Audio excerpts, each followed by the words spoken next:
Voilà, c'est bon.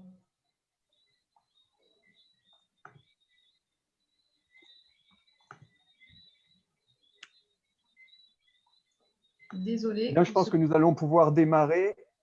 Oui. Mathilde Brassy est revenue parmi nous. Donc, bonsoir à toutes et tous. Bonsoir à nos intervenants de ce soir, Émile Bidou, Béatrice Condé. Donc, c'est la deuxième partie ce soir dans le cadre de la Fête de la Science qui a démarré le 6 novembre dernier. C'est la 29e édition de la Fête de la Science. Pour des raisons de contraintes sanitaires que vous connaissez tous, nous avons dû la basculer en numérique, voilà, entièrement en numérique. Donc cette année, nous vous proposons des webinaires interactifs comme ce soir, des sciences en quiz, des vidéos.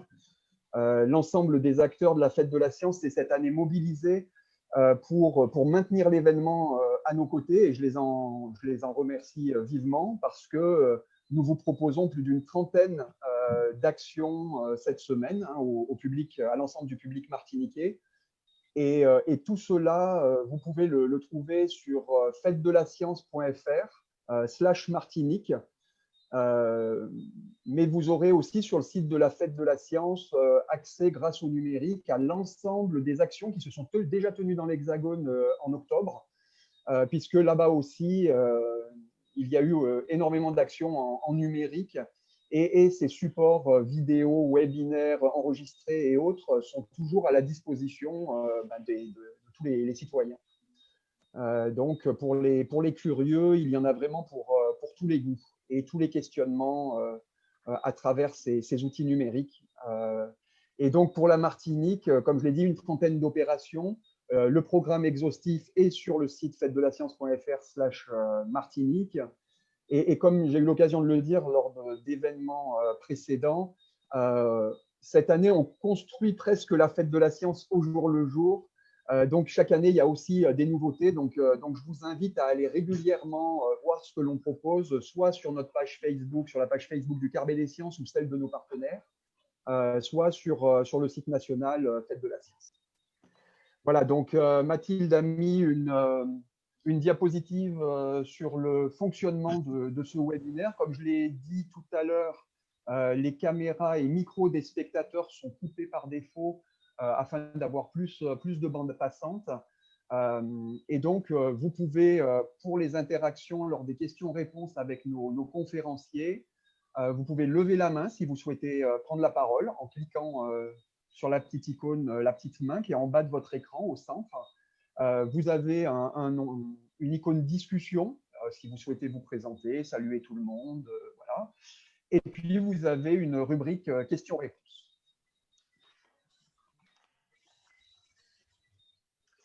Voilà, donc je prends le relais, Christophe. Je vais laisser la main à Mathilde Brassy, donc, qui va présenter la thématique et nos conférenciers. Voilà, donc on a donc ce soir avec nous Monsieur Émile Bidou du Club de découverte des sciences astronomiques. Ce sera le premier conférencier. Et le deuxième conférencier, enfin la deuxième conférencière, pardon, ce sera Béatrice Condé, qui est membre actif du Carouge et qui est notamment spécialiste à avifaune, qui nous parlera des oiseaux, de l'impact de la pollution lumineuse sur les oiseaux. Et avant de rentrer dans leur conférence, je voulais vous faire un petit point en fait un peu plus général sur la pollution lumineuse. Donc à gauche, on vous a mis une photo satellite qui a été prise par un organisme scientifique des États-Unis qui s'appelle la NOAA. Donc il y a plein de photos satellites qui sont prises régulièrement. Et donc là, on voit une photo où on voit la Guadeloupe, la Dominique et la Martinique de nuit. Et on voit qu'il y a beaucoup plus de lumière sur la Martinique et la Guadeloupe. Et c'est souvent associé avec justement l'urbanisation. Donc on a des îles qui sont beaucoup plus urbanisées qu'à la Dominique.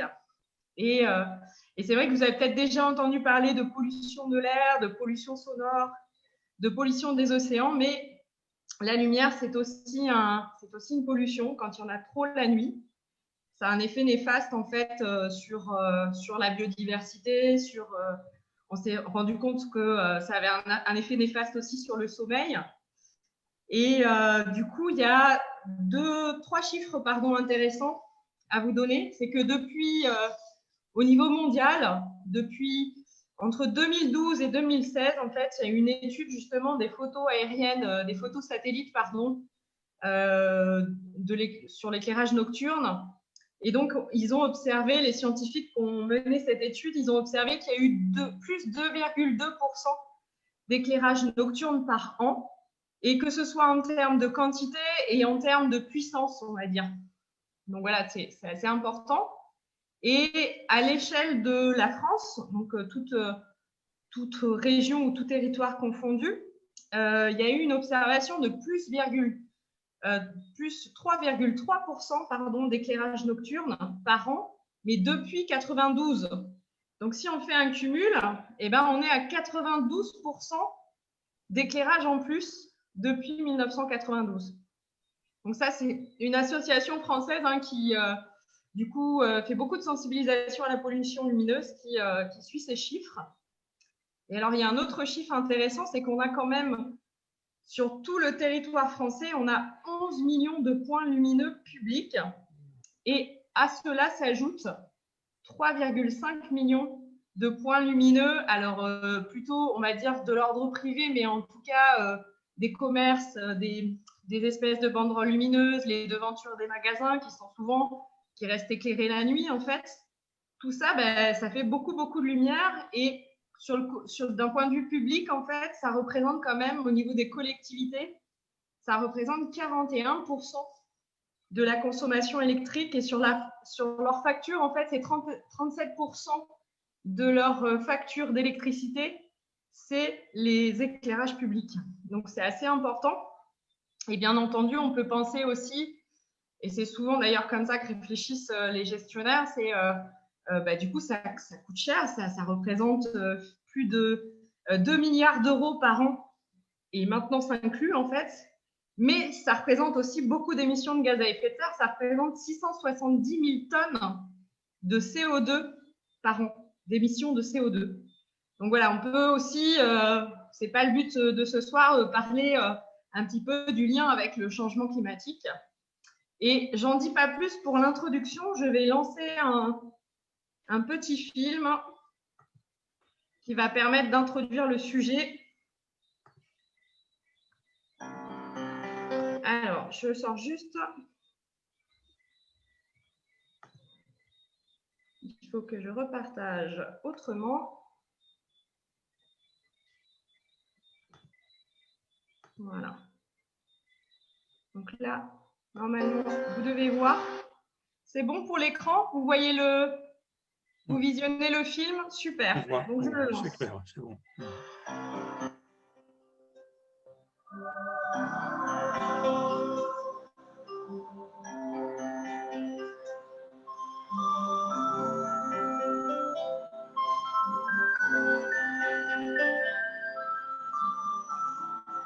Nous vivons à la surface d'une planète qui tourne sur elle-même en 24 heures.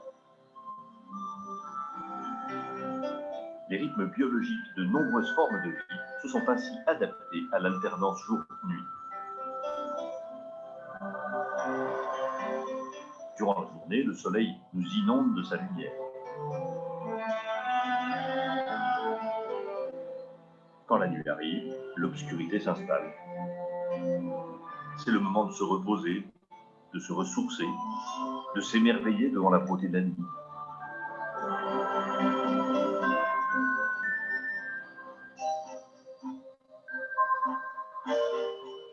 Il y a seulement un siècle, nos nuits étaient encore très sombres.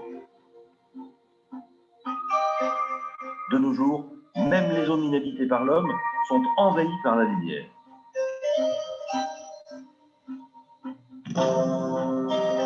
Nos villes brillent dans la nuit. Les bâtiments sont même illuminés. Des lumières sans déflecteurs nous éblouissent le long de nos rues, de nos routes. Tout cet éclairage transforme l'obscurité en simple pénombre. Même depuis l'espace, on est frappé par ce gaspillage d'énergie. Une grande partie de ces lueurs jaunâtres vues par les astronautes provient de l'éclairage de nos rues. Il produit l'essentiel de la pollution lumineuse sur la planète.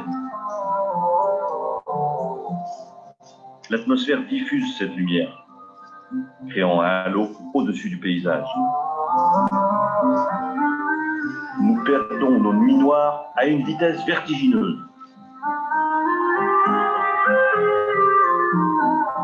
La pollution lumineuse menace la santé de tous les êtres vivants à la surface terrestre. L'éclairage nocturne perturbe la croissance des végétaux. Chaque année, des lumières sans déflecteurs contribuent à la mort d'innombrables animaux, terrestres et marins. Des oiseaux migrateurs s'écrasent contre les bâtiments éclairés. À peine sortis de l'œuf, les tortues marines confondent la lumière des éclairages avec le miroitement de la surface de l'océan.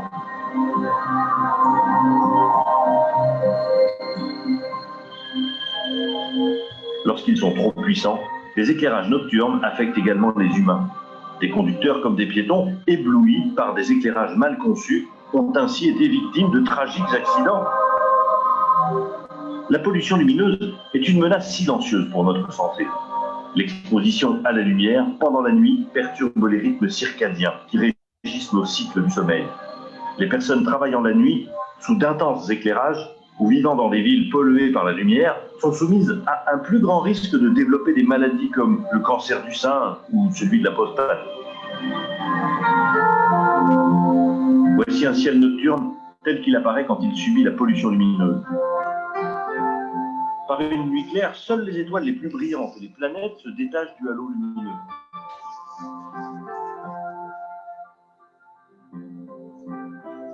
Et voilà à quoi il ressemblerait si nous pouvions supprimer cette pollution lumineuse. Cette faible bande lumineuse qui traverse le ciel est la Voie lactée, notre propre galaxie. À cause de la pollution lumineuse, beaucoup de gens ne l'ont jamais vue.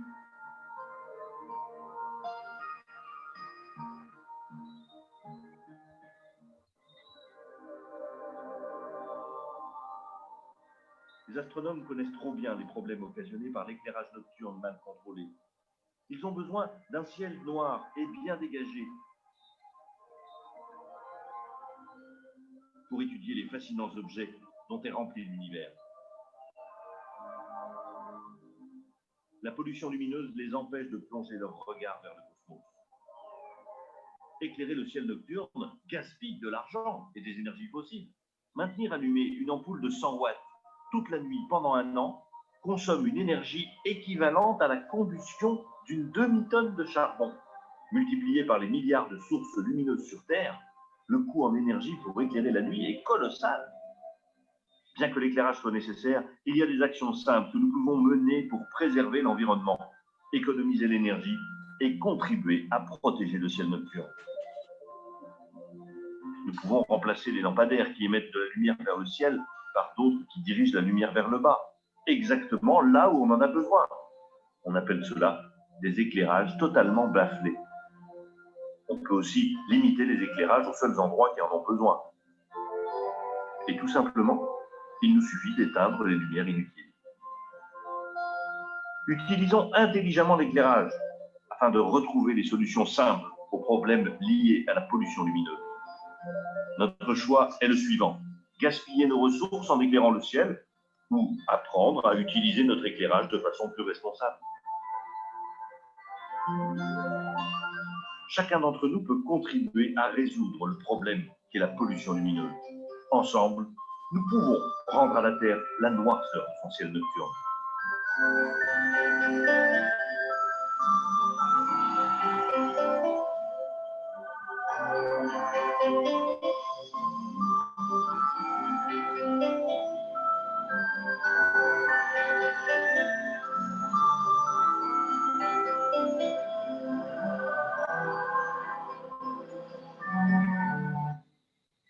Alors voilà, ce que j'ai pas dit, c'est un film qui a été créé par l'association internationale Dark Sky, qui milite pour avoir moins de pollution lumineuse dans le monde. Et donc, ils ont fait ce petit film en plusieurs langues et ils le mettent à disposition gratuitement sur leur site internet. Donc, voilà pourquoi on peut le diffuser ce soir.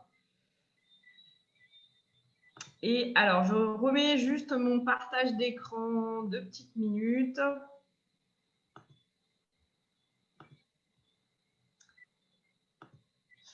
Alors, pendant que Mathilde s'occupe du partage d'écran, juste un petit rappel. Normalement, Rallumons les étoiles, l'opération Rallumons les étoiles pour sauver la nuit, ça aurait dû être une opération en présentiel, en partenariat avec la municipalité du Diamant, qui a eu un accueil très favorable à cette action. L'objectif était de couper l'éclairage public pour permettre au CDSA, avec M. Bidou, une observation d'une nuit plus étoilée, justement. Alors ça, ce sera partie remise. On va organiser cette opération Rallumons les étoiles en présentiel en 2021. Ça fera partie de nos opérations phares de début octobre 2021, je pense, quand tout cela sera derrière nous. Alors, je réponds à une spectatrice par rapport à un problème de son et c'est bon. Donc voilà, du coup, on va laisser la parole à Monsieur Émile Bidou, président du club de découverte des sciences astronomiques, qui va nous parler de l'impact de la pollution lumineuse sur l'observation du ciel étoilé. Donc on vous laisse, j'arrête mon partage d'écran, Monsieur Bidou, je vous laisse partager le vôtre. Oui, alors je donne le mien, c'est ça? Je fais partage d'écran. Exactement, comme on a fait tout à l'heure. Je ne l'ai plus. Mais derrière, en bas sur la petite icône écran partagé. Voilà, ça doit être ça. Et je partage. Voilà. Super, parfait. On y est. Bien. Donc, je me présente, je suis Monsieur Émile Bidou, je suis président du CDSA. C'est une association, rapidement, type loi 1901, qui existe depuis 1986, qui a été créée lors du passage de la comète de Halley. Mathilde était trop jeune, elle ne s'en souvient pas, mais la comète est passée et ça avait attiré beaucoup de gens. Alors, notre association, quel est notre objectif principal? Bien, c'est l'initiation à l'astronomie. Depuis le début, ça a été ça. Et moi-même, donc, j'anime depuis 34 ans, maintenant, 33 ans, 34 ans, des cours d'initiation à l'astronomie qui ont lieu maintenant au Carbet, pas au Carbet des sciences, au CDST, au Centre de découverte des sciences de la Terre, qui nous héberge très gentiment. Nous avons un contrat de partenariat avec lui. J'en profite pour dire que tous les gens qui ne connaissent pas le CDST, il faut qu'ils y aillent avec leurs enfants. Il y a toujours des expositions intéressantes et il faut vraiment y aller. Voilà. Donc, nous participons. Nos cours, ça se passe comment? On fait un petit point sur l'actualité spatiale, astronomique. Je développe un petit thème bien particulier. Et puis après, on regarde le ciel avec les télescopes qu'il y a là-bas à Saint-Pierre. Donc, comme l'a dit Christophe, normalement, on devait être au Diamant.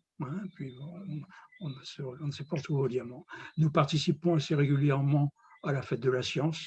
Et dernièrement, ça fait quelques années, on avait pris l'initiative de mettre tous les gens dans un bus, de partir dans un endroit justement où il n'y avait pas de pollution lumineuse et d'essayer de regarder le ciel avec des jumelles ou des télescopes. Voilà. Alors ça se passait bien, sauf quand il y avait un peu de pluie. C'est intéressant parce que pendant la balade en bus, ça permet de parler d'astronomie, ça permet de présenter le ciel que l'on va voir, et donc c'est une formule qui nous convient bien et qu'on pourra reprendre prochainement. Donc ce soir, nous allons parler un peu de la pollution lumineuse et des effets de cette pollution lumineuse sur l'astronomie. Vous vous doutez bien que le résultat n'est pas merveilleux. Ah ben mon diaporama n'a pas l'air de passer. Ah voilà. Voilà un beau ciel que l'on n'a malheureusement pas la chance de voir en Martinique. Et il faut savoir que chaque soir, enfin quand il fait beau, par un beau temps, comme ça, eh bien on peut voir 2000 à 3000 étoiles, un peu plus, dans le ciel.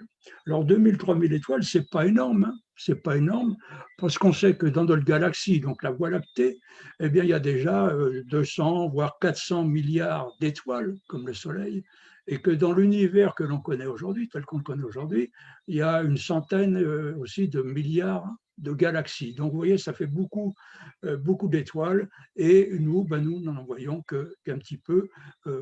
Donc, je vous dis 2500, 3000, ça dépend si vous avez une bonne vue. Alors, pourquoi ça? Eh bien, on voit qu'ils ont un éclat suffisant pour être perçus à l'œil nu. Notre œil perçoit, enfin, notre cerveau fait un petit calcul et il nous donne une sensation visuelle de la lumière qu'il reçoit. Et cette sensation n'est pas proportionnelle à la lumière qu'on reçoit. Il y a une petite fois comme ça. Alors c'est Hipparque. Hipparque, c'est un savant qui a vécu 200 ans avant Jésus-Christ. Vous voyez, 200 ans avant Jésus-Christ, on observait très bien le ciel. Et Hipparque a eu l'idée de classer les étoiles en 6 grandeurs. Les étoiles de première grandeur, on disait, c'est les étoiles qui apparaissent dès que le soleil se couche, dès que la nuit commence à tomber. Et les étoiles de 6e grandeur sont celles qui sont à peine visibles à l'œil. Donc, vous voyez, notre œil est sensible à cet éclat-là, compris entre des magnitudes de 0 à 6. Alors, depuis Hipparque, quand même, on a un peu évolué, et on a bien sûr mis une petite formule au point qui permet de calculer maintenant, non plus l'apprécier, mais de calculer les magnitudes en fonction de l'énergie qu'elles produisent. Alors, je vous ai présenté là l'échelle maintenant, cette échelle de magnitude. On a essayé de retrouver par un petit coefficient qui s'adapte bien les magnitudes d'Hipparque, c'est-à-dire les étoiles qui étaient de première grandeur avec Hipparque, on leur a donné, on a fait en sorte qu'elles retrouvent une magnitude égale à 0. Alors, qu'est-ce qu'on voit dans le ciel? Bien, le premier, l'étoile la plus brillante, c'est notre Soleil. Bon, vous ne la regardez pas à l'œil nu, mais la magnitude du Soleil, c'est de moins 23, moins 24. Ensuite, c'est la pleine Lune. La pleine Lune qui est bien brillante, donc il y a une magnitude de moins 12, moins 13. Et bien sûr, les planètes. Alors là, c'est Vénus, magnitude moins 4. Moins 4, c'est uniquement quand on est en pleine Vénus. Vous savez que les planètes, comme ne sont pas des étoiles, donc les planètes ne brillent pas par elles-mêmes, elles ne font que réfléchir la lumière qu'elles reçoivent du Soleil. Et elles ont des phases, un peu comme la Lune. Donc à certains moments, on les voit un peu moins bien, elles sont un peu masquées, et à d'autres moments, donc c'est la surface, toute leur surface qui est éclairée, et donc on a les magnitudes maximum. Donc vous voyez, pour Vénus, c'est moins 4, ensuite on a Jupiter, Saturne, et on a entre les deux Sirius. Sirius, c'est une étoile, et c'est l'étoile la plus brillante du ciel. Vous ne pouvez pas la rater. Souvent, on la confond avec Vénus, mais c'est Sirius, l'étoile la plus brillante du ciel. L'étoile de magnitude 0, la référence, c'est Vega, l'étoile Vega, une belle étoile Vega de la Lyre. À une époque, c'était l'étoile polaire qui servait de référence, et puis on s'est aperçu que l'étoile polaire, finalement, avait un éclat variable, donc on ne pouvait pas s'en servir comme référence, donc on a choisi Vega. Ensuite, vous avez plusieurs étoiles. Vous voyez que Uranus est déjà une planète du système solaire et à peine visible à l'œil. Et quant à Neptune, on ne la voit pas non plus à l'œil nu, sa magnitude est beaucoup trop grande. Par contre, entre les deux, on peut voir quelque chose d'intéressant, c'est la galaxie d'Andromède. La galaxie d'Andromède, c'est la galaxie qui contient donc des centaines de milliards d'étoiles comme notre propre galaxie. On peut la voir comme une petite tache un peu lumineuse. Elle se trouve à peu près à 2 millions d'années-lumière. C'est-à-dire que quand on la voit, on voit les rayons qu'elle nous a envoyés, la lumière qu'elle nous a envoyée il y a à peu près 2 millions d'années. Voilà. Et donc, si vous voulez voir des choses beaucoup plus faible, une luminosité, faut bien sûr acheter un télescope. Et là, vous avez une petite vue du télescope Hubble qui peut atteindre des magnitudes de plus 30, pardon, et là qui nous donne vraiment le fin fond de l'univers. Voilà donc pour l'échelle des magnitudes. Le ciel dépend aussi, la luminosité du ciel dépend aussi de l'atmosphère. Et quand il y a des nuages relativement bas, on le sait, ils réfléchissent la lumière des réverbères et tout ça, ça donne une teinte rosée au ciel et la luminosité le ciel n'est pas complètement noir. Alors, comment apprécie-t-on la noirceur du ciel, l'obscurité du ciel? Alors, c'est vers 2000, un peu avant, en 2001, oui c'est ça. Il y a un amateur qui a proposé une échelle, ça vaut ce que ça vaut, pas obligatoirement officiel, mais il est adopté par la plupart des scientifiques ou des gens qui s'occupent de pollution lumineuse. Alors oui, c'est assez simple, on parle de classe 1, c'est un ciel noir, et là, on voit parfaitement la Voie lactée et la lumière zodiacale. Je vais vous montrer ce que c'est un petit peu plus tard. Et puis, vous voyez, vous progressez de ciel 2, vraiment noir. 3, c'est la zone rurale. On voit la Voie lactée, mais la lumière zodiacale, on ne la voit plus. 4, zone rurale banlieue. On voit un peu la Voie lactée, mais un peu étayée. Et on termine justement jusqu'à la classe 9, où là, on est dans le centre-ville, et vous ne pouvez pas voir les étoiles dont la magnitude est supérieure à 4. Donc ça limite quand même sur les 3000 étoiles visibles, théoriquement visibles, donc dont la magnitude va jusqu'à 6, vous en éliminez quand même la plupart qui ont une magnitude qui est inférieure à 4. Je vais essayer de vous passer une petite vidéo, si ça marche, je ne sais pas, ça dure pas longtemps, 1 minute, et qui va vous montrer ce que l'on voit avec ces différentes échelles, ces différentes classes d'obscurité.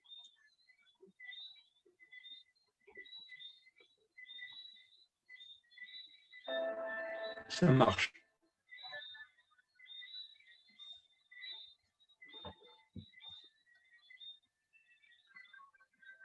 Il n'y a pas de parole, donc regardez bien ici.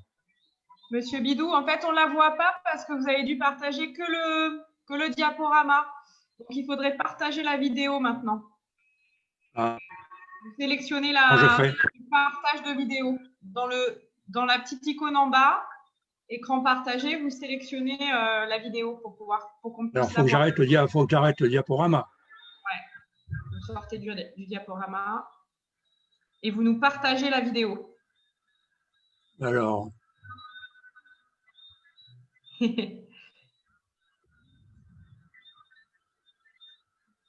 Ouais, je ne sais pas. Dans le même mode, dans écran partagé, vous pouvez sélectionner la vidéo que vous avez dû ouvrir.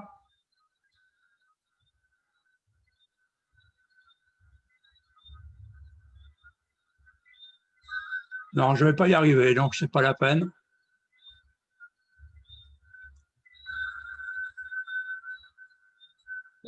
Là, elle diffuse là, sur votre ordinateur.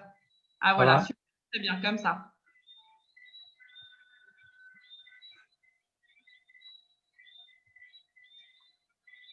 Je ne vois pas, toujours pas. Là, on voit votre écran. Donc, normalement, si la vidéo se lance. Vous voyez là? Là, on voit seulement la fenêtre de dossier. Bon, bah, écoutez, on va pas continuer. Donc, c'était un joli petit film qui ne durait pas trop longtemps, qui vous montrait tout ça. Donc, tant pis, on va passer. Vous voyez que l'on fait souvent référence à la Voie lactée pour apprécier un ciel pur ou un peu plus pollué. Alors, je vais passer en. Il faudrait vous mettre sur le diaporama. Oui. Et donc, voilà une photo qui a été prise en 2009 où l'on voit deux petites choses. On voit ici, c'est la Voie lactée. En fait, vous n'êtes pas sur le diaporama. Là, vous avez partagé comment dire, vos documents, en fait. Ah ben alors là, ça ne va pas. Alors, comment je fais? Dans écran partagé, vous avez plusieurs options. Donc, vous pouvez choisir de sélectionner simplement le diaporama. On peut revenir sur le diaporama uniquement. Je ne suis même plus avec vous, là. Si. Si? Je vous assure, vous êtes là. Alors, on peut tout arrêter si vous voulez. J'arrête votre nouveau partage. Voilà, vous faites nouveau partage et vous sélectionnez le diaporama. Super, on y est. Et là, ça y est? Ouais, parfait. Vous voyez? Parfait. Vous voyez? Bon, c'est laborieux, hein, excusez-moi. Donc, on est tous en apprentissage. Donc, là, vous avez donc la Voie lactée et ici, vous avez la lumière zodiacale. Alors, la Voie lactée, je vous l'ai déjà dit tout de suite, hein, c'est l'ensemble des étoiles qui appartiennent à notre propre galaxie, qui, je vous l'ai déjà dit, contiennent des centaines de milliards d'étoiles. Alors, comme la galaxie est un peu aplatie, on la voit ici par la tranche. Alors, le Soleil n'est pas au centre de cette galaxie, il se trouve à peu près à 30 000 années-lumière, c'est-à-dire il faut 30 000 ans à la vitesse de la lumière pour aller dans son centre. Donc, et la Voie lactée donc, se présente un peu comme c'est une traînée un peu laiteuse, hein, un peu Voie lactée parce que donc il y a une petite légende là-dessus, hein, donc je passe là-dessus. Donc voilà pour la Voie lactée. La lumière zodiacale, c'est autre chose. Alors là, c'est très difficile à la voir. La lumière zodiacale, ce sont toutes les poussières des comètes qui passent autour du Soleil, qui tournent, des comètes à courte durée, donc 20 ans à peu près. À chaque fois qu'elles passent auprès du Soleil, enfin qu'elles font le tour du Soleil, elles lâchent des petites poussières. Hein, et ces petites poussières, eh bien, réfléchissent la lumière du Soleil. Et c'est ce qu'on appelle justement la lumière zodiacale.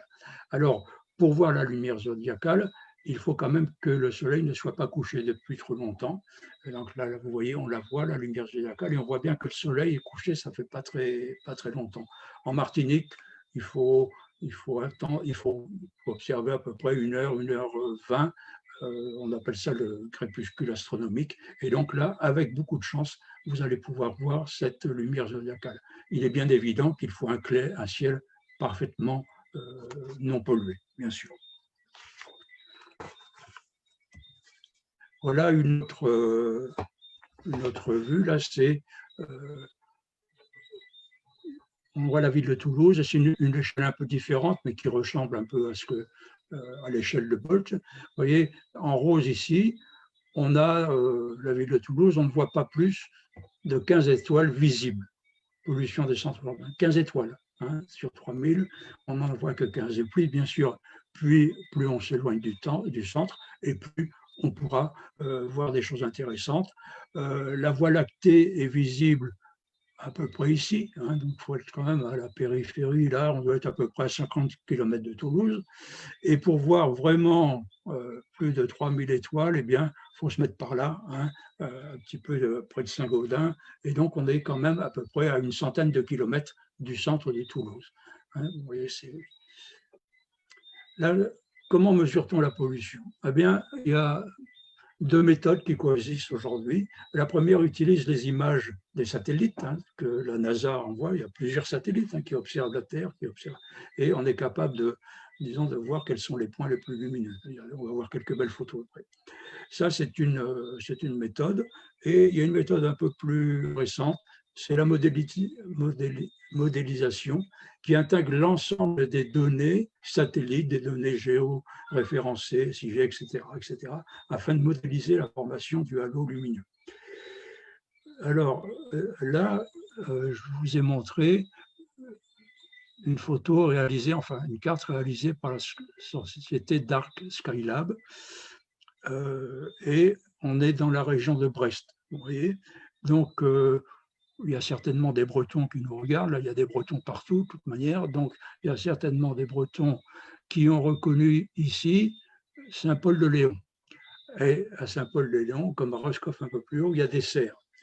Et des cerfs, pourquoi? Vous savez que c'est une région où, je l'ai appris il n'y a pas longtemps, il y a plus de 80% de la production d'artichauts et de choux-fleurs qui est faite dans cette région. Donc, ça nécessite des serres, bien sûr, assez en grande quantité. Alors, l'intérêt de ces images-là et de cette société, ils ne s'amusent pas uniquement à faire des cartes, mais après, ils vont s'adresser, enfin, essayer d'inciter tous les propriétaires des points lumineux à réfléchir un peu à ça, et ils les aident même à trouver des solutions pour réduire cette pollution lumineuse. Voilà. C'est une société qui n'est pas très âgée, mais qui est bien connue maintenant. Alors donc voilà la pollution dans le monde, hein, ça, la pollution lumineuse dans le monde. Vous vous doutez bien que les régions les plus rouges, c'est les plus lumineuses. Bon, l'Amérique ici, hein, l'Amérique de l'Est, l'Europe. Hein, l'Europe, la Belgique est pas mal aussi, et puis là-bas, le Japon. On voit bien, je crois qu'il y a 80%, 83% des terriens qui n'ont pas de nuit parfaitement noire, 83%. Et il y a 99, presque 100% des Européens et Nord-Américains qui subissent des nuits polluées, c'est-à-dire où il n'y a pas une nuit qui est parfaitement claire. C'est considérable. Voilà à peu près la même vue, hein, tout ça. Et alors, une des régions les plus polluées, eh bien, c'est la vallée du Nil. Vous voyez un petit peu cette photo qui a été prise depuis la station spatiale internationale qui se trouve à peu près à 400 km d'altitude. Eh bien, voilà ce qui se passe quand elle va du côté dans la vallée du Nil. Hein, c'est la région la plus polluée lumineusement par la lumière. Il y a aussi le Hong Kong. Hong Kong, enfin, toutes ces villes-là, je n'ai pas besoin de vous en parler, ça paraît presque évident. Hein. En France maintenant, alors ça, c'est une carte qui est réalisée par l'AVEX. L'AVEX, c'est une association d'astronomie, l'association d'astronomie du Vexin. Le Vexin, c'est un peu au nord de Paris, là, qui fait beaucoup de choses, justement, qui s'occupe beaucoup de récupérer des informations sur la pollution lumineuse en France. Donc là aussi, ça ne trompe pas.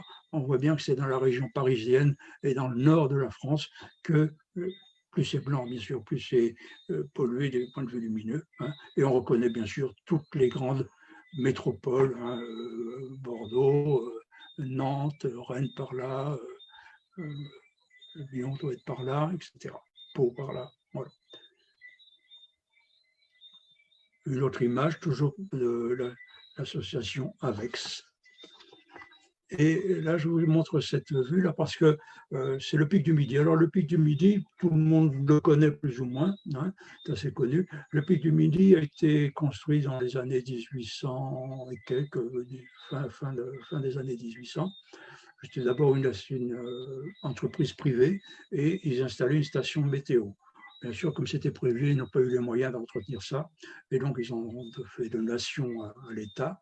Donc, on a construit toujours une station météo. Puis, on a fait, à la suite, on a monté quelques télescopes. À partir de 1900-1904, on a monté quelques télescopes. Mais bon, ce n'est pas un point quand même idéal pour l'astronomie, disons, telle qu'on la pratique maintenant. Donc, dans les années 90, ça devait fermer. On devait fermer tout ça. Et c'est grâce à la mobilisation des collectivités des alentours que ça a pu survivre. Pourquoi? Parce qu'ils ont fait un vaste programme, je le dis, touristique. C'est-à-dire maintenant, on va au pic du Midi pour faire du tourisme. Hein. Il y a toujours quelques observations, tout ça. Et surtout, la société, je vais vous lire ça, toute la communauté, disons, des alentours du pic du Midi a obtenu le label Réserve internationale de ciel étoilé du pic du Midi en décembre 2013. C'est la 6e réserve du ciel étoilé au monde, la première de France. Et tout de suite, Mathilde nous en a parlé, ce label a été décerné par l'International Dark Sky Association. Voilà. Donc, voilà pour le pic du Midi. Il y a quand même un peu de pollution, si vous voulez, mais il y a énormément d'efforts qui sont faits par toutes les collectivités qui sont impliquées dans cette région-là pour préserver ce site le plus pur possible. En Martinique, alors là, je vais pas me casser la tête, il y a eu une conférence en juin 2018, et donc par le CAUE, c'est-à-dire le Conseil d'architecture, d'urbanisme et d'environnement en Martinique, et qui a fait un colloque, donc une conférence sur ça. Donc, on voit bien sur la carte, là, qui est quand même assez vieux, donc à partir d'une carte d'urbanisation de la Martinique, la DIREN, à différencier les zones sombres, un peu plates, si vous voulez, de basse altitude et des zones rouges qui sont des zones d'altitude. Et alors c'est vrai que au flanc des montagnes, c'est plus facile, hein, il y a moins d'urbanisme, donc c'est plus facile d'observer. Et on voit donc ici en noir, zone urbanisée où la Voie lactée se voit moins bien la nuit, se voit même quelquefois pas du tout. Donc ce sont les zones noires. Et les zones rouges, les pentes, disons, très pentues, où là, on est capable de voir un ciel beaucoup plus clair, puisqu'il n'y a pas, tout aux alentours, il n'y a pas de pollution lumineuse. Et globalement, quand même, ça c'est les conclusions de cette conférence, nous pouvons encore voir la Voie lactée correctement en Martinique. Donc c'est une bonne nouvelle. Toutefois, dans les zones de concentration urbaine, le littoral, c'est vrai qu'en baie de Fort-de-France, la pollution lumineuse existe en très grande quantité. Voilà. Alors, pour montrer qu'effectivement on peut voir la Voie lactée en Martinique, je vais vous montrer deux photos qui ont été prises par des membres de l'association. La première, c'est celle-ci de gauche, photographie de la Voie lactée qui a été prise le 7 octobre 2020 à Lens-Marigot-Carbet par M. Floris Quimbert. Et à droite, vous avez une photo prise par Mme Salines, en juillet 2020. Et donc, vous voyez aussi que pour regarder le ciel, pour regarder la Voie lactée, il n'y a pas besoin d'un télescope. Il suffit d'avoir les yeux, de regarder le ciel à l'œil nu, de rester suffisamment longtemps quand même pour que les yeux s'adaptent bien à l'obscurité. Et voilà ce que l'on peut faire avec des appareils photo. Vous avez les caractéristiques des appareils là un peu plus bas. Voilà. Donc c'est quand même une bonne nouvelle. On voit la Voie lactée en Martinique. Alors je vais bien sûr. Je reviens peut-être sur la photo précédente. Donc, on a bien sûr en Martinique la pollution lumineuse qui nous empêche de voir un ciel parfaitement pur, mais on a aussi, bon, ben, ça, vous le savez bien, hein, pour un astronome amateur, on a assez souvent des boules de sable qui viennent quand même complètement perturber les observations du ciel que l'on peut être amené à faire. Voilà. Et on ne parle pas des nuages, bien sûr, mais ça, c'est classique. Alors, je vais quand même terminer par quelque chose qui embarrasse beaucoup plus les astronomes professionnels et amateurs, c'est, ça vient de la revue de l'astronomie de Marcel Traber. Il y a effectivement plusieurs projets qui inquiètent les astronomes professionnels et amateurs. Il y a premièrement un projet d'Elon Musk, c'est le patron de SpaceX, c'est aussi le patron de PayPal. Enfin, on en parle beaucoup puisqu'il envoie des fusées Falcon, vous savez, qui décollent, qui reviennent se poser là sans problème.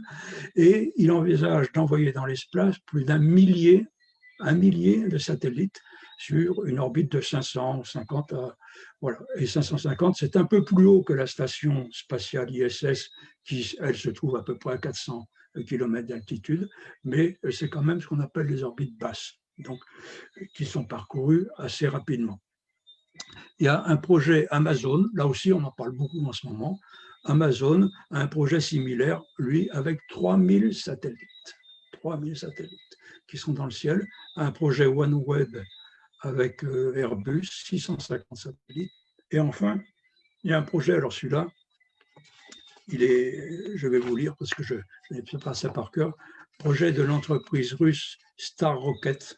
Il va déployer 200 nanosatellites. Des nanosatellites, c'est des petits satellites qui sont quelques dizaines de centimètres cubes, pas plus, un tout petit.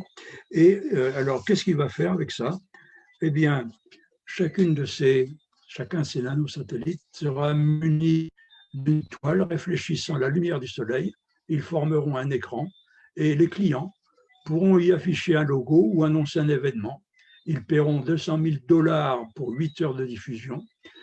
C'est pas beaucoup, hein. Et le logo aura la taille d'un quartier de lune et on le verra traverser le ciel pendant à peu près 6 minutes. Et ça, eh bien, le projet est pour 2021. Alors, vous vous doutez bien qu'avec tout ça, pour regarder les étoiles, j'ai vu que notre œil peut voir des étoiles jusqu'à la magnitude 6, eh bien, tous ces nanosatellites, tous ces satellites auront des magnitudes de l'ordre de 2 égale à 2. C'est-à-dire que notre ciel va être strié d'objets qui vont passer, qui vont strier le ciel avec des magnitudes inférieures, donc plus visibles que les étoiles, la plupart des étoiles que l'on voit dans le ciel. Donc, on comprend bien sûr l'inquiétude des astronomes qui redoutent que l'observation du ciel à partir de la Terre ne soit plus possible dans quelques temps. Là, notamment, donc je vous l'ai dit, il y a les astrophysiciens aussi qui, eux, font de la photographie, quoi, qui ont besoin des temps de pause relativement longs. Eh bien, ils verront rien, ils verront que ce que vous voyez là, de l'image, c'est une image que j'ai tirée de la revue très sérieuse L'Astronomie de mars 2001. Voilà. Et ce que redoutent aussi les astronomes, c'est la privatisation du ciel. Donc, on voit bien hein, Elon Musk, on voit bien Amazon un petit peu qui a tendance à tout. Et donc ça, c'est une inquiétude des astronomes. Alors, bien sûr, beaucoup d'organismes hein, tels que l'Union astronomique internationale, le Royal Society, etc., se battent un petit peu ou sont attentifs à ce qui va se passer. Je sais qu'il y a des négociations en cours avec tous ces gens-là, Musk, Amazon, tout ça, pour voir comment est-ce qu'on ne pourrait pas un peu diminuer ça. Mais le truc est déjà dans le tuyau, hein, ça va. Alors, quel est le remède un peu à tout ça? Le remède à tout ça, c'est d'envoyer des satellites, des télescopes au-dessus de l'atmosphère terrestre, hein, loin de toute cette pollution. Ouais. Et puis, autrement, de construire aussi ces super télescopes dans des endroits mais là, vraiment en altitude où il n'y aura pas de pollution, mais on verra qu'avec les satellites comme ça, ce n'est pas gagné d'avance. Alors, tout ça, ça me permet, pour conclure, hein, de vous inviter le 13 novembre hein, à 18h30, hein, puisque je vais vous faire un petit exposé sur les 30 ans du télescope spatial Hubble. Et puis, si j'ai le temps, je parlerai aussi des principaux observatoires terrestres qu'il y en a, qui existent aujourd'hui, notamment au Chili, dans des endroits qui sont vraiment désertiques et de toute beauté. Voilà, je vous remercie et puis désolé quand même pour cette vidéo qui n'a pas marché. Voilà. C'est pas grave, Monsieur Bidou, on pourra peut-être essayer de l'inclure si on met la vidéo sur Facebook. Enfin, elle est en direct sur Facebook, pardon, si on la met sur YouTube. Si vous nous l'envoyez, Audrey pourrait peut-être incruster dans la vidéo qu'on mettra sur YouTube. D'accord, je vous envoie ça au Carnet des Sciences. D'accord, voilà, pas de problème. Les spectateurs ils pourront retrouver sur la vidéo ultérieurement. Et du coup, on va laisser, s'il y a des questions. Alors voilà, je vois une petite main se lever. Donc, je vous donne la parole, Madame Capu. Donc, il va falloir actionner votre micro pour les questions. Voilà, on vous entend. Bonsoir. Merci pour cet exposé, Monsieur Bidou. C'était vraiment intéressant. Moi, je ne suis pas du tout du domaine, mais vraiment, vos propos étaient clairs et limpides, presque comme le ciel. Et en fait, je voulais, la première question, demander par rapport à la manifestation du 13 novembre. Comment ça se passe? Est-ce que ce sera un webinaire voilà. Eh bien, ça va se passer, je crois, je donne la parole à Mathilde ou à Christophe qui vont nous dire comment ça va se passer et j'espère que ça se passera bien, mais un peu sous ce même format, j'imagine. Hein. Je vous laisse la parole. Laisse peut-être la parole à Christophe. Ouais. Oui, ce sera également une conférence en ligne. Ça sera sous ce type de format, tout à fait. D'accord. Donc vous aurez des liens, vous pourrez accéder à des liens de connexion comme vous l'avez fait pour ce soir. Voilà, il y a déjà sur le programme fêtedelascience.fr, région Martinique, si vous allez sur l'événement conférence Télescope Hubble, vous allez trouver le lien pour vous inscrire. Hein, c'est pareil, c'est sous le format Zoom. Voilà, et on le remettra sur les réseaux sociaux sous peu, hein, de toute façon, puisque le 13, c'est bientôt. Alors ça va durer un peu plus longtemps, hein, je suis bavard, donc là, la prochaine fois, ça risque de durer un peu plus longtemps. Voilà. J'avais une question, Monsieur Bidou, du coup, par rapport… Alors, je vous avoue que le projet russe, là, m'a un peu choqué. Ouais, et je me suis demandé à qui appartient le ciel. Enfin, chacun peut faire ce qu'il veut, tout et n'importe quoi. Et apparemment, oui. Apparemment, oui. Il y a pas, ça s'organise pas pour Il l'instant. y a pas d'accord international comme on a pour, par exemple, pour la Lune, hein, et on a plus ou moins des accords qui permettent un peu de sanctuariser un peu tout ça. Malheureusement, apparemment, il n'y a pas d'accord pour sanctuariser le ciel. Hein.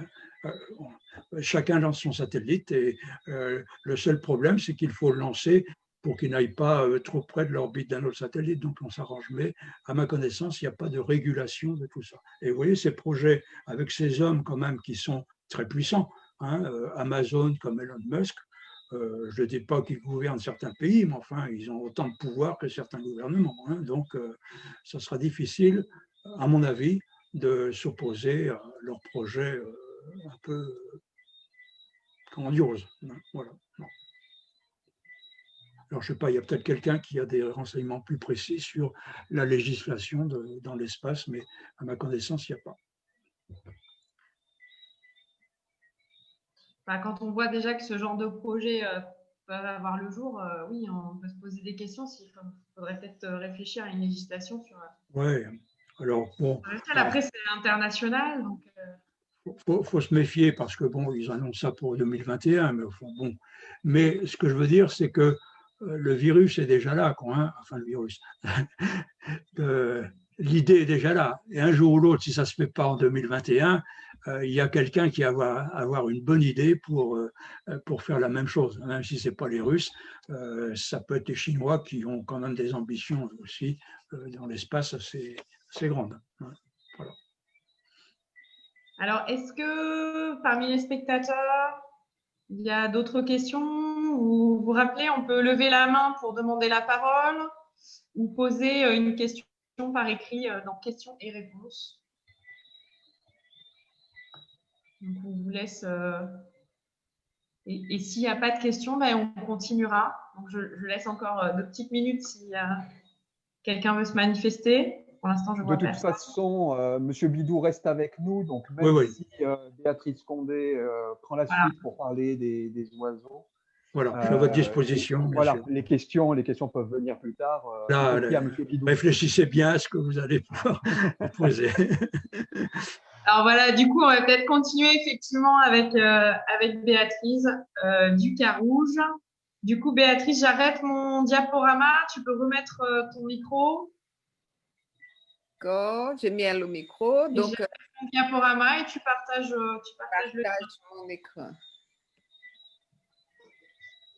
Donc, une intervention sur l'impact de la pollution lumineuse vis-à-vis des oiseaux. Oui, mais là, j'ai un problème. Partager l'écran. Voilà, c'est bon. Alors, du coup, il faut que tu te mettes sur ton diaporama. Ok, mon diaporama. Non, tu es déjà dans la réunion. Voilà. Ouais. Donc, je vais faire depuis le début. Où est-ce que je vais mettre? Depuis le début. Voilà. Voilà. Super. La deuxième. Voilà.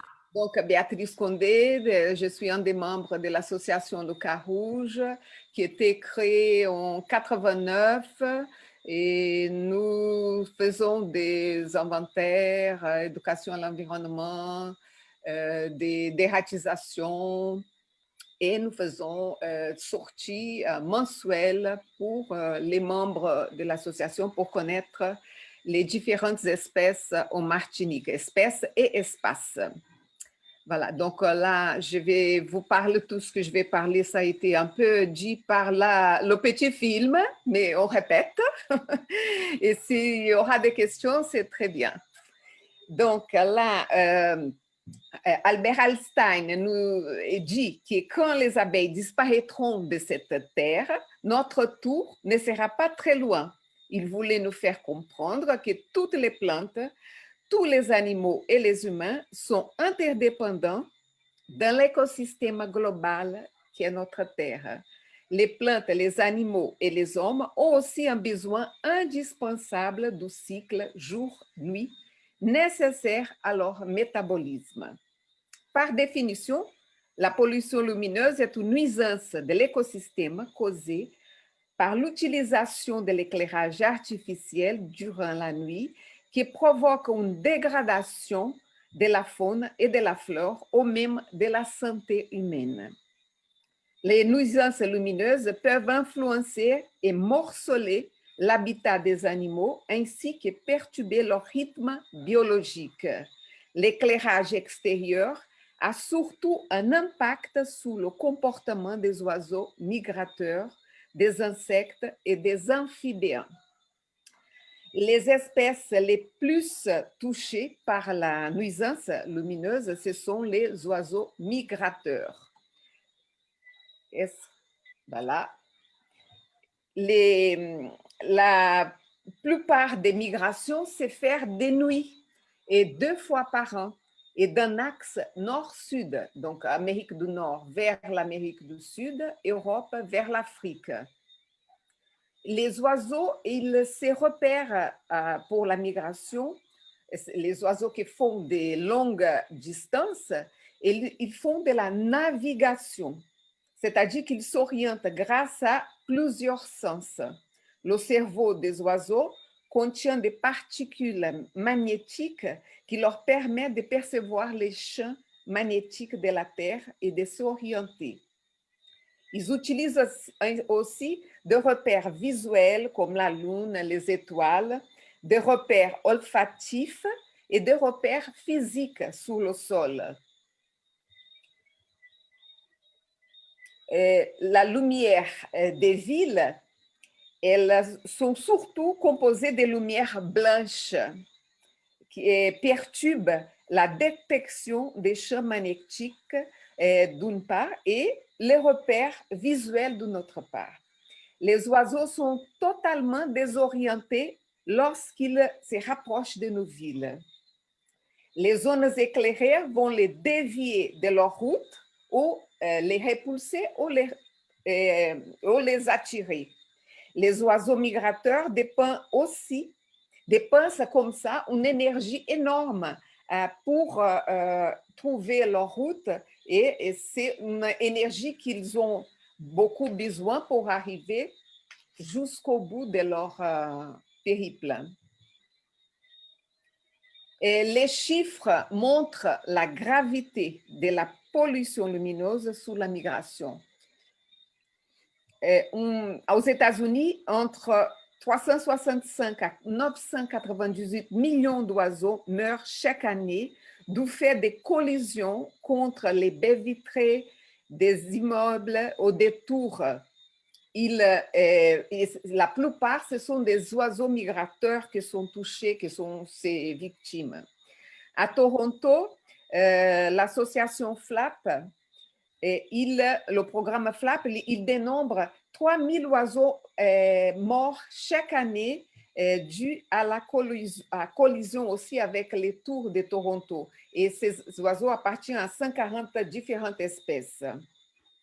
D'autres impacts aussi lumineux pour des oiseaux, ce sont les phares côtiers ou les forages offshore ou encore les axes routiers. Ils passent leur temps à tourner autour de ces axes et ils meurent d'épuisement. Il y a également sur les oiseaux qui se nichent dans les côtes, les oiseaux marins, sous les falaises, comme les maquereaux, pétrels et pouffins. Eux aussi, ils sont touchés pleinement lorsque les jeunes quittent leur nid et ils quittent ce vol dure que quelques dizaines de secondes. Et s'ils ne trouvent pas tout de suite la mère qui va les nourrir, ces chances de survie sont vraiment très faibles. Il y a un autre effet qui est moins direct des sources de pollution lumineuse, que c'est la question de la mélatonine, que c'est un hormone qui est produit dans l'organisme de tous les mammifères. Il n'est sécrété que durant l'obscurité. Par exemple, chez les moutons, sa concentration dans le sang, elle est multipliée par au moins 50 durant la nuit. La mélatonine contrôle le rythme circadien basé sur l'alternance du jour et nuit et circannuel de très nombreuses espèces avec des enjeux souvent vitaux parce qu'il va favoriser la pousse du pelage ou des plumes, la mue, l'alimentation, la reproduction et autres. L'éclairage artificiel provoque une perturbation du rythme de cette mélatonine et entraîne donc d'importantes perturbations pour multiples espèces. Les oiseaux des villes, vous voyez les spots avec beaucoup d'insectes, donc ça va attirer. Il y a beaucoup d'oiseaux qui s'adaptent dans les villes à cause de l'éclairage artificiel qui attire de nombreux insectes. Et ces oiseaux, ils vont passer leur temps, la nuit, au lieu de dormir, ils vont rester à manger les insectes et ils vont se fatiguer. Mais ils vont toujours chanter. On va apercevoir au Martinique, il y a le pipiri, c'est le tirangri, ou le moqueur des savanes qui chante toute la nuit, celles qui sont à côté d'un spot lumineux. Et les femelles, elles vont choisir un mâle qui chante le plus tôt le matin. Donc, elles vont choisir, vont se tromper, vont choisir un mâle qui est fatigué. Et ce n'est pas un mâle de bonne qualité, on va dire comme ça. Et donc, sa progéniture ne sera pas non plus de bonne qualité parce que ces mâles, ils passent leur temps à dormir. Ils ne dorment pas, ils passent le temps à manger. Ils sont aussi susceptibles beaucoup plus d'être capturés par les prédateurs parce qu'ils n'ont plus de réflexes. Ils manquent de réflexes parce qu'ils sont trop fatigués. Quelles solutions concrètes pour limiter l'impact lumineux sur les oiseaux et aussi notre santé? Il faut faire comme la Confédération suisse qui ont interdit des projections de laser dans plusieurs communes et ils ont adopté le plan lumière, à commencer par la ville de Zurich en 2004, suivi après par Genève en 2008 et 2 autres villes en 2009 et 2010. Le plan lumière est un document de planification dont le but est d'assembler les aspects fonctionnels, créatifs, sociaux, techniques, économiques et environnementaux pour de l'éclairage dans un concept global. Il s'agit principalement des questions de performance énergétique et de limitation des émissions lumineuses visant la protection de l'environnement. En attendant que nous n'avons pas adhéré à ce programme, nos démarches, ça pouvait être, par exemple, le changement des ampoules pour remplacer les lumières LED bleues par des lumières du type halogène, lumière chaude. Elles sont certes beaucoup plus dispendieuses en électricité, mais elles sont de meilleure qualité pour notre santé. Il faut également étendre toutes les lumières qui ne sont pas nécessaires, les vitrines, les bureaux pendant la nuit. Et les lampes LED vont encore augmenter la pollution lumineuse. La composante de bleu des LED, qui sont blanches, se diffuse davantage dans l'atmosphère et provoque des halos 10 fois supérieurs à ceux d'un éclairage sodium à puissance lumineuse égale. Elles sont aussi plus éblouissantes, toujours à puissance lumineuse égale. Et a tendance à fermer davantage la rétine et donc limiter les entrées de lumière. Elle éclaire donc autant, mais au final, on voit moins bien précise l'association avec ce qui a été déjà cité précédemment. Alors, type d'éclairage qu'il faut absolument éviter, ce sont des genres spots bleus en boule, en forme de boule, qui dispersent la lumière dans tous les sens. Donc, un deuxième mauvais éclairage. Donc, il faut privilégier les spots tournés vers le sol, vers le bas. Et donc, voici ma petite intervention. J'ai fini. Merci beaucoup. Béatrice. Merci. Alors, je ne sais pas si parmi les spectateurs, on a des questions sur la thématique oiseaux, que ce soit par soit vous demandez la parole, soit vous posez une question par écrit. Alors, j'ai une question, Béatrice. Oui. Tu as parlé d'un fort impact sur les oiseaux migrateurs, mais qu'est-ce qu'il en est de la nidification et particulièrement d'être en Martinique? Vous avez des infos là-dessus Alors, pour les oiseaux migrateurs, en fait, c'est uniquement les oiseaux marins qui nichent au Martinique. Le restant, ils vont rentrer chez eux pour la reproduction. Alors, les migrateurs, les marins, ils sont en fait 6 mois de l'année en mer et 6 mois en terre pour la migration. Et là, ils sont en Martinique dans les îlots isolés, heureusement. Donc, ils sont protégés des spots lumineux, de la lumière des villes. Celles qui sont plus touchées, c'est à l'île de la Réunion, les pétrels. Et ils sont exposés parce qu'il y a là où ils nichent, c'est proche des sources lumineuses qui va attirer les oiseaux qui quittent leur nid. Au lieu d'y aller vers la mer, ils vont vers la source lumineuse. Donc là, ils ont des grands problèmes dans ce sens. Mais en Martinique, nous n'avons pas.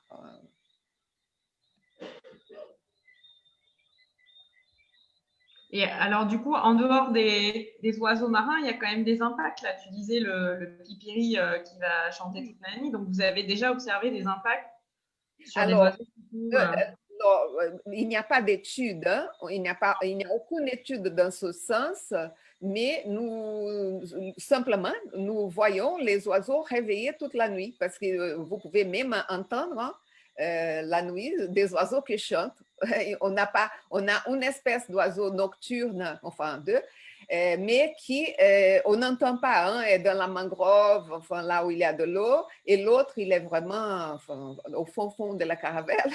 Et le coé, l'engoulevent, on n'entend absolument pas. Donc, le restant que vous entendez la nuit, ce sont des oiseaux diurnes qui sont réveillés parce qu'il y a des lampadaires qui fait attirer les insectes qu'ils vont manger. D'accord.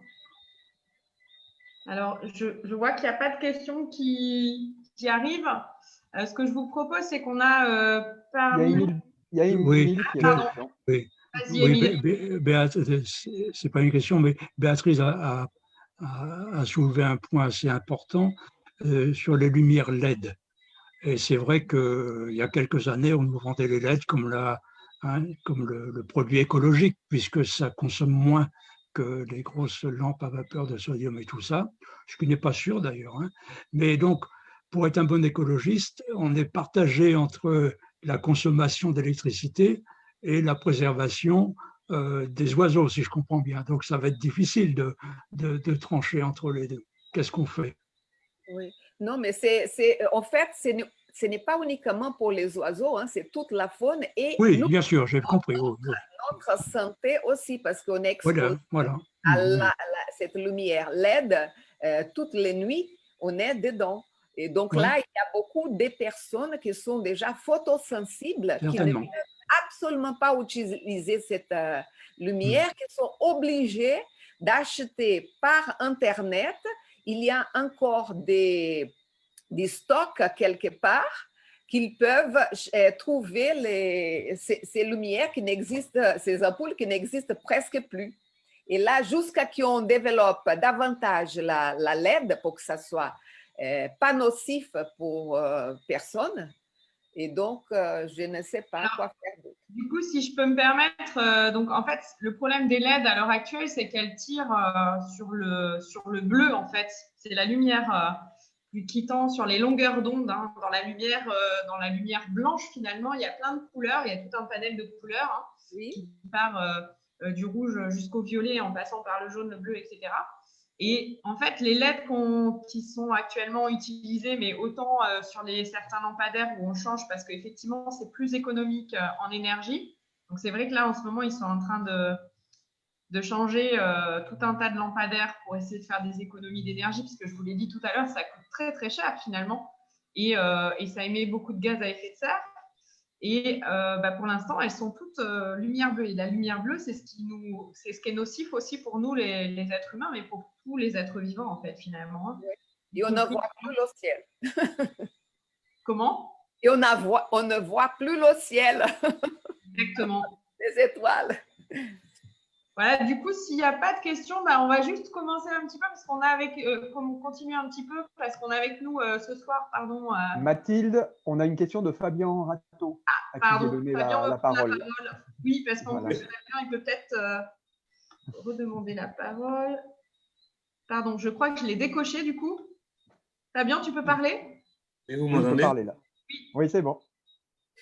Oui, du coup, je voulais dire qu'il y avait un projet de relamping, donc de changement des sources lumineuses qui est en cours en Martinique, où on va changer les ampoules de 66 000 points, je crois, pour passer de sodium haute pression, du coup, les lumières jaune-orange qu'on a à l'heure actuelle, vers de la LED, donc des lumières beaucoup plus blanches. Ça, c'est en cours. L'objectif, c'est de diminuer la consommation d'énergie de 50%, quelque chose comme ça. Voilà, nous, on a essayé au réseau Tortue Marine de rentrer dans le projet par l'aspect site de ponte de tortue, donc de demander d'avoir des LED qui soient moins blanches-bleues sur les sites de ponte, donc plutôt sur le littoral. Il y a des LED ambrés du coup qui existent, qui n'ont pas beaucoup de faisceaux bleus, qui sont beaucoup plus jaune-orangé. Mais en fait, il y a toujours ce problème, cet équilibre entre consommation d'énergie et biodiversité, puisque les LED ambrés, il faut mettre plus d'énergie pour qu'elles donnent la même lumière. Donc voilà, c'est ça à peu près le truc. On est parti au niveau mondial pour remplacer tout le parc de lumière par de la LED, c'est en cours. Voilà, juste pour refaire ce petit point. Désolé si je casse l'ambiance. Hein, non, mais tu as raison, c'est exactement, c'est bien le problème. Et alors, je ne sais pas s'ils sont capables de développer des LED qui tireraient plus sur d'autres températures de couleurs, quoi. Mais là, on part vraiment sur des lampes. En fait, on va changer toutes nos lampes sur finalement des lampes qui vont être encore plus impactantes. Et donc, du coup, l'autre problème, c'est que pendant ces programmes de changement des lumières, d'une part, ils vont émettre de la lumière plus bleue, et de l'autre part, c'est qu'ils vont diminuer le taux de panne drastiquement, du moins au début. Donc, nous, on a souvent dans les villes au moins un tiers des lampadaires qui ne marchent pas. Et là, après ce nouveau programme, a priori, 100% des lampadaires marcheront pour quelques années. Donc, probablement une grosse dégradation de la situation au niveau pollution lumineuse. Et voilà, il faut espérer que ce soit un peu rattrapé par une baisse de la consommation en électricité. Mais je pense qu'il y a un énorme boulot de sensibilisation des élus, sensibilisation de la population de manière générale, pour que les gens se rendent compte que quand ils touchent à des points lumineux, ils touchent à de la biodiversité et qu'il y a une réflexion à avoir à ce niveau-là. Puisque nous, on s'est rendu compte en allant voir pour la première fois les élus qui travaillent là-dessus qu'il n'y avait aucune sensibilisation, il n'y avait aucune connaissance de la problématique. Donc ce travail-là, il est vraiment très important à mener. Oui, tout à fait. Du coup, j'y reviendrai juste après. Alors, je vois qu'il n'y a pas de questions qui arrivent, mais on parlera de la nouvelle loi là, qui est sortie, qui du coup, normalement, devrait aller dans le sens d'éteindre la lumière sur une certaine partie de la nuit où ça ne sert à rien et de limiter le nombre de points lumineux. Du coup, je voulais juste continuer parce que Béatrice en a parlé un tout petit peu sur notre santé. En fait, ça impacte finalement, on disait tout à l'heure, l'alternance jour-nuit, en fait, finalement, c'est la moitié de notre vie. On la passe la nuit et on a besoin de la nuit. Et il n'y a pas que nous, les êtres humains, qui avons besoin de la nuit. Il y a toute la faune et la flore est adaptée à cette alternance. Donc, Béatrice, elle a parlé effectivement de rythme biologique ou rythme nictéméral. Et en fait, ce qu'il faut savoir, c'est qu'il y a quand même, parmi les êtres vivants sur la planète, il y a quand même 30% des vertébrés qui sont des animaux donc nocturnes et 60% des invertébrés. Dans les invertébrés, il y a notamment les insectes. Et donc, la moitié des insectes sont nocturnes. Et donc, je pense que vous avez tous vu le genre de photos que Béatrice nous a montré tout à l'heure avec les insectes qui sont attirés par la lumière. Et du coup, je dis 2 mots sur le sommeil et je laisse la parole à Julie Gresseur qui va nous parler un petit peu de la problématique vis-à-vis des insectes et vis-à-vis des chauves-souris. Julie, elle travaille à la DEAL. Et donc, juste sur le sommeil, en fait, ce qu'il faut comprendre, c'est que finalement, de la lumière, il y en a à l'extérieur. Elle peut rentrer à l'intérieur de la maison parce que parfois, on n'a pas forcément des volets hyper occultants où on a juste des rideaux et il y a la lumière extérieure qui arrive à rentrer chez nous. Et en plus, on est entouré de tout un tas d'outils maintenant informatiques et électroniques, donc notamment les ordinateurs, les smartphones. Il y a souvent des veilleuses. Quand on a des multiprises avec le petit bouton pour éteindre, là, il y a une petite diode en fait qui crée de la lumière. Et donc, tout ça, on vit avec et souvent, c'est allumé la nuit, pas les ordinateurs, mais il y a beaucoup de personnes qui regardent leur smartphone avant de s'endormir. Et tout ça, il y a beaucoup de lumière bleue en fait dans les smartphones. C'est de la lumière bleue dans les smartphones et dans les ordinateurs. Et donc ça fait que ça perturbe notre sommeil. En fait, ça perturbe la production de l'hormone dont vous a parlé tout à l'heure Béatrice, la mélatonine. Or, cette hormone, c'est celle qui va nous permettre de nous endormir. Et elle est aussi un puissant oxydant qui joue sur notre système immunitaire, qui notamment permet de prévenir le cancer. Et en fait, toute cette lumière, il y a des scientifiques qui ont déjà commencé à recenser 80 perturbations, dont des problèmes de concentration, des problèmes bien sûr d'endormissement et de sommeil complètement interrompus. Et puis aussi parfois des problèmes de performance, des problèmes d'agressivité. Donc voilà, c'est hyper important d'avoir ça aussi en tête, de faire attention à essayer de limiter son utilisation des ordinateurs et des smartphones avant d'aller s'endormir et d'avoir le moins possible de lumière extérieure qui rentre à l'intérieur de chez nous dans notre espace, dans notre lieu de sommeil. Du coup, Julie, je te laisse prendre la parole sur les chauves-souris et les insectes. On y tenait un petit peu parce que c'est hyper important. J'arrête mon diaporama, je te laisse partager. Donc, bonsoir à tous. Déjà, je voulais remercier le CARB des sciences pour avoir choisi cette thématique de la pollution lumineuse, qui est effectivement pas forcément la première pollution à laquelle on pense et qui pourtant a un fort impact, notamment sur la biodiversité. Donc, on a pu le voir ce soir sur les oiseaux. Je vous invite les gens qui n'étaient pas là au webinaire samedi soir d'aller consulter sur YouTube la partie sur les tortues marines qui a été développée samedi dernier. Et du coup, je voulais juste en conclusion rappeler qu'il y avait d'autres groupes d'espèces en fait, qui étaient aussi concernés par cette pollution lumineuse. Donc là, c'est une première diapositive sur les insectes. Donc, toutes ces informations, en fait, elles sont disponibles sur des fiches qui ont été faites par le CEREMA. Julie, ton écran n'est pas partagé encore.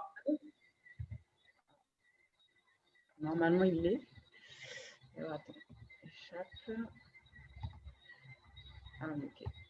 Oui. Voilà. Là, ça devrait. Je ne vois pas encore. J'ai dû le faire trop vite. Super, très bien, parfait. C'est en mode. Voilà. Et donc, du coup, dans ces fiches-là, on peut retrouver en fait pas mal d'informations sur déjà l'arrêté ministériel qui est sorti en décembre 2018 qui demande qu'on diminue en tout cas la pollution lumineuse, notamment sur tout ce qui est éclairage du domaine public maritime, sur tout ce qui est cours d'eau, plans d'eau aussi, où on a beaucoup de biodiversité qui peuvent être dérangées en fait par cette lumière. Et donc, sur la partie insectes, en fait, le gros souci qu'on retrouve, c'est que les insectes sont faits soit pour vivre le jour ou la nuit. Et du coup, cette alternance jour-nuit, elle est importante pour eux. Et on s'aperçoit au niveau des cycles biologiques qu'il peut y avoir des désynchronisations, on va dire, puisque le jour va durer parfois plus longtemps.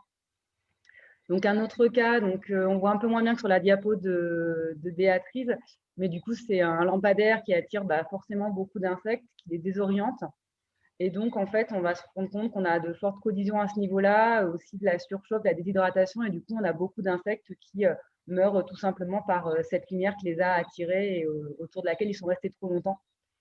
Et enfin, on a surtout des insectes qui ont l'habitude de vivre du coup la nuit et qui ont adapté en tout cas leur mode de vision avec cette obscurité. Et il se trouve que la présence de lumière peut des fois juste les éblouir, voire carrément les aveugler. Et donc, on a une désensibilisation au niveau de la vue pour les insectes. Donc ça, c'est aussi un gros problème lié à la présence de lumière. Ensuite, un autre groupe auquel on ne pense pas toujours non plus, c'est les chauves-souris. Donc pareil, on a aussi cette alternance journée qui peuvent leur poser des problèmes. On voit que les chauves-souris qui normalement sortent, on va dire, à la tombée du jour pour aller chasser et se nourrir, peuvent voir leur sortie décalée puisque ça reste lumineux, donc elles peuvent penser que c'est encore le jour. On a aussi, s'il y a trop d'éclairage, certains gîtes, donc c'est là où elles habitent, donc c'est la photo qu'on voit sur la gauche où il y a toutes les chauves-souris accumulées, qu'elles vont déserter finalement parce que la lumière va les déranger. Et du coup aussi, c'est à la fois les déranger et à la fois aussi, comme on a vu, la lumière attire les insectes. On a pas mal de chauves-souris en Martinique qui sont insectivores. Et donc, elles vont venir consommer ces insectes et finalement, leur territoire de chasse va se voir parfois changer. Elles vont être attirées, se déplacer vers de l'urbain pour se nourrir là où il y a la source de nourriture, qu'elles auraient dû sûrement trouver ailleurs, mais qui finalement se retrouvent en ville. Donc, c'était juste en conclusion de montrer qu'il y avait aussi des impacts sur d'autres groupes d'espèces et que toute la biodiversité était concernée. Oui, tout à fait. Voilà. Alors, du coup, je reprends la main parce que j'ai parlé un petit peu. Merci, Julie. Voilà, c'est juste, je voulais vous dire qu'il y a quand même des choses qui sont faites parce que on a été un peu pessimiste à un certain moment. Il y a quand même beaucoup de sensibilisation depuis plusieurs années. Hein. Le jour de la nuit, c'est une manifestation qui a lieu déjà depuis pratiquement 10 ans. C'est une manifestation annuelle qui a lieu en général au mois d'octobre. Donc la prochaine, ce sera le 9 octobre 2021. Et nous, comme on n'a pas pu faire cette opération-là, on voulait faire là au Diamant avec extinction des lumières. Le Carré des Sciences, on aimerait bien faire ça avec le réseau Tortue Marine notamment, qui nous accompagnera là-dessus. Mais on pourra élargir à d'autres thématiques, on verra. Et l'idée, c'est vraiment de réussir à sensibiliser les communes en leur demandant d'éteindre les lumières une partie de la nuit. Donc, en général, c'est entre 6 heures du soir et 6 heures le matin le lendemain. C'est ce qui aurait dû être fait cette année au Diamant. Alors, pas sur toute la commune, mais sur une bonne partie, là où il y a justement de l'impact vis-à-vis des tortues. Et il faut savoir qu'aussi, il y a un concours Ville et Village étoilé qui existe en France. Donc, du coup, ça a lieu tous les 2 ou 3 ans, le concours, puisque du coup, il y a du temps d'instruction, en fait, pour les dossiers. Puis, il y a aussi pas mal de guides d'accompagnement qui ont été faits.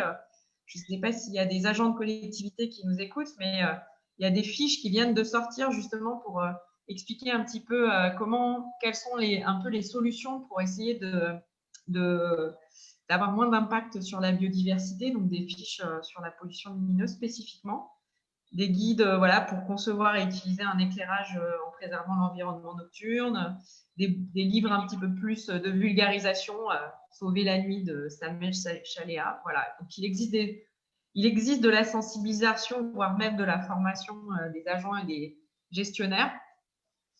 Et puis, dernièrement, donc c'était en décembre 2018, il y a un arrêté qui est sorti et qui renforçait un petit peu la réglementation justement sur les éclairages et notamment les éclairages extérieurs liés à des activités économiques avec des obligations normalement d'éteindre les éclairages la nuit sur la période où ce n'est pas nécessaire.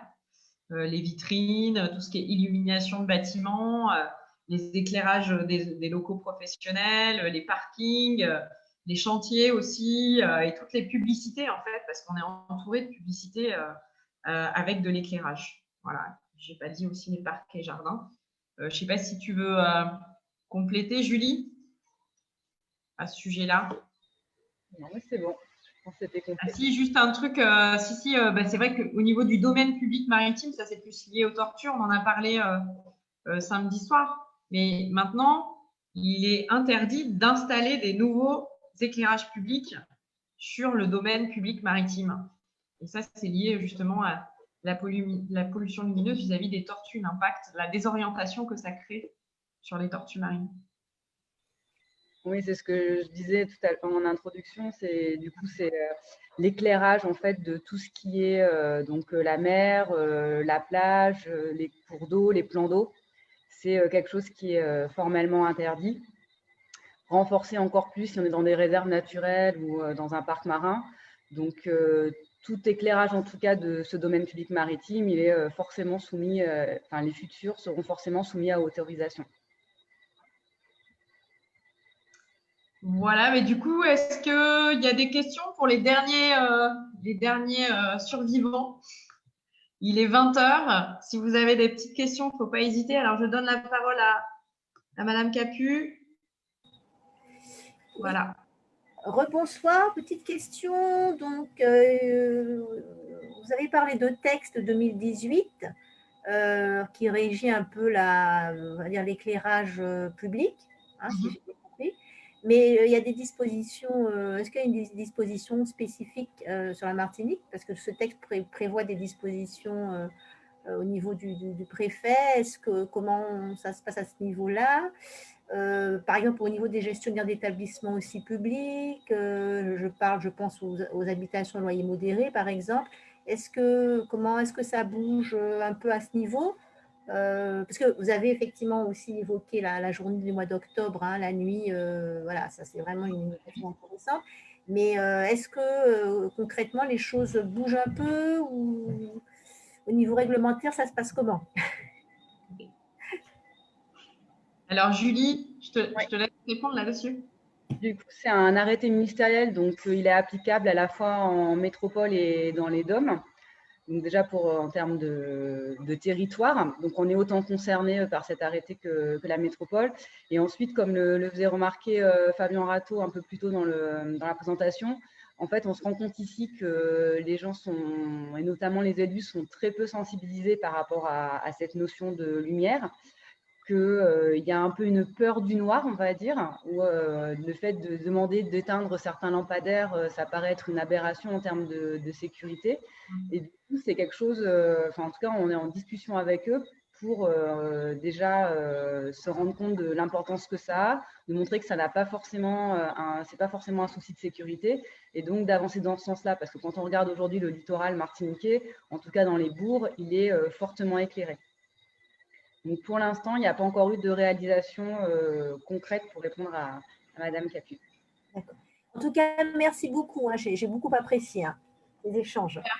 Si, je peux compléter la réponse de Julie, si vous voulez, Madame Capu. La sensibilisation faite, mais pour l'instant, concrètement, les lampadaires éclairent toujours le DPM, mais il y a quand même beaucoup de sensibilisation faite au niveau des élus, notamment par le Carnet des sciences et l'ONF aussi.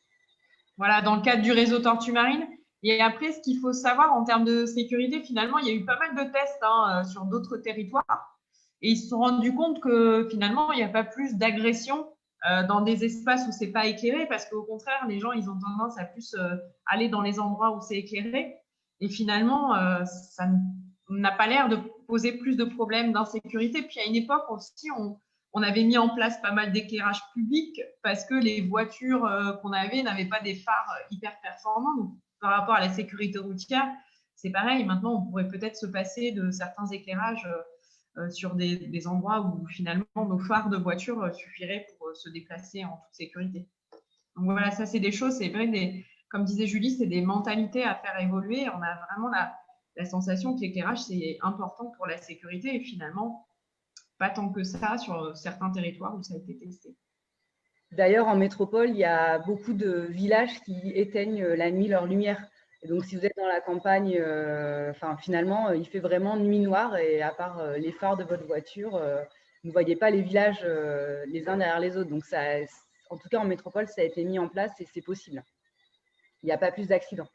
Voilà, et je pense que c'est parti justement de cette manifestation le jour de la nuit qui permet aussi, finalement, ça peut être tout un tas de personnes, ça peut être des associations qui montent le projet, mais ça peut être aussi des citoyens.